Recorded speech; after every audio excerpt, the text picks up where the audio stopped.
Buenos días, soy el alumno Josué Misael Felipe Santos, de la materia de Historia, de la maestra Yenisa Sánchez Cruz.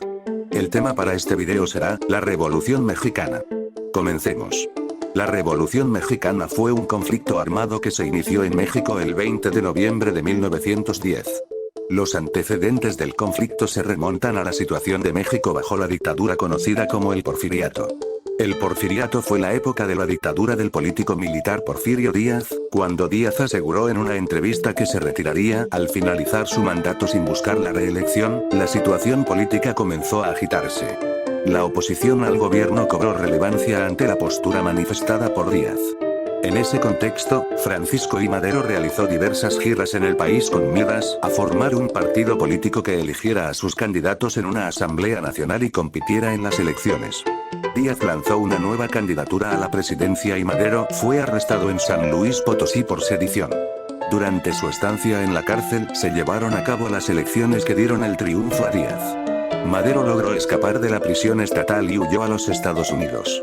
Desde San Antonio, Texas, el 5 de octubre de 1910, proclamó el Plan de San Luis, que llamaba a tomar las armas contra el gobierno de Díaz el 20 de noviembre de 1910. El conflicto armado se inició en el norte del país y posteriormente se expandió a otras partes del territorio nacional.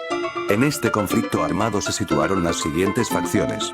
Maderistas. Los maderistas fueron la facción revolucionaria y partidaria a algunos ideales del Partido Liberal Mexicano y en sí a las ideas reformadoras moderadas de Francisco I. Madero. Al principio de la revolución la mayoría de los combatientes estuvo a favor de estas ideologías moderadas y no tan anarquistas como las de Ricardo Flores Magón, aunque este tenía una visión más amplia de lo que una revolución en realidad era.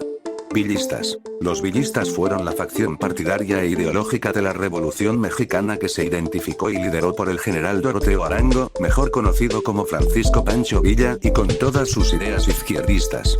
De origen mayormente campesino, los villistas no tenían ambiciones políticas, lo que más les interesaba era el cumplimiento del plan maderista en lo que al reparto de tierras se refiere. Controlaron Chihuahua, Zacatecas, San Luis Potosí, Colima, Aguascalientes, Querétaro, Coahuila, Estado de México, Guanajuato y parte de Jalisco. Este movimiento se identificaba mucho con el zapatismo de Emiliano Zapata, por lo que en la convención de Aguascalientes, al lograr mayoría, obtuvieron por un tiempo el control del país. Zapatistas. Los zapatistas fueron la facción partidaria e ideológica de la Revolución Mexicana que se identificó y lideró por el general Emiliano Zapata y sus ideas agraristas, exigían la revolución social, la devolución de tierras y propiedades usurpadas y la aplicación del Plan de Ayala. Controlaron Puebla, Morelos, Guerrero, Tlaxcala, Estado de México y el sur del Distrito Federal. Este movimiento se identificaba mucho con el villismo de Francisco Villa, por lo que en la convención de Aguascalientes, al lograr mayoría, obtuvieron por un tiempo el control del El conflicto armado se inició en el norte del país y posteriormente se expandió a otras partes del territorio nacional. Una vez que los sublevados ocuparon Ciudad Juárez, Chihuahua, Porfirio Díaz presentó su renuncia y se exilió en Francia. Lo sucedió Francisco León de la Barra como presidente interino. En 1911 se realizaron nuevas elecciones en las cuales resultó electo Madero. Desde el comienzo de su mandato tuvo diferencias con otros líderes revolucionarios, que provocaron el levantamiento de Emiliano Zapata y Pascual Orozco contra el gobierno maderista. En 1913 un movimiento contrarrevolucionario, encabezado por Félix Díaz, Bernardo Reyes y Victoriano Huerta, dio un golpe de estado. El levantamiento militar, conocido como Decena Trágica, terminó con el asesinato de Madero, su hermano Gustavo y el vicepresidente Pino Suárez. Huerta asumió la presidencia, lo que ocasionó la reacción de varios jefes revolucionarios como Venustiano Carranza y Francisco Pancho Villa. Tras poco más de un año de lucha, y después de la ocupación estadounidense de Veracruz, Huerta renunció a la presidencia y huyó del país.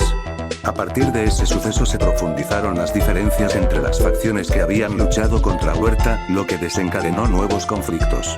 Carranza, jefe de la revolución, de acuerdo con el Plan de Guadalupe, convocó a todas las fuerzas a la convención de Aguascalientes para nombrar un líder único. En esa reunión Eulalio Gutiérrez fue designado presidente del país, pero las hostilidades reiniciaron cuando Carranza desconoció el acuerdo. Después de derrotar a la convención, los constitucionalistas pudieron iniciar trabajos para la redacción de una nueva constitución y llevar a Carranza a la presidencia en 1917. La lucha entre facciones estaba lejos de concluir. En el reacomodo de las fuerzas, fueron asesinados los principales jefes revolucionarios: Emiliano Zapata en 1919, Venustiano Carranza en 1920, Francisco Villa en 1923, y Álvaro Obregón en 1928. Actualmente no existe un consenso sobre cuándo terminó el proceso revolucionario. Algunas fuentes lo sitúan en 1917, con la proclamación de la Constitución mexicana, en 1924 con la presidencia de Plutarco Elías Calles, o en 1928 con el asesinato del reelecto presidente Álvaro Obregón. Incluso hay algunas que aseguran que el proceso se extendió hasta los años 1940, como Alfonso Taracena. Bueno, eso sería todo, gracias por ver el video. Ya es toda, güey.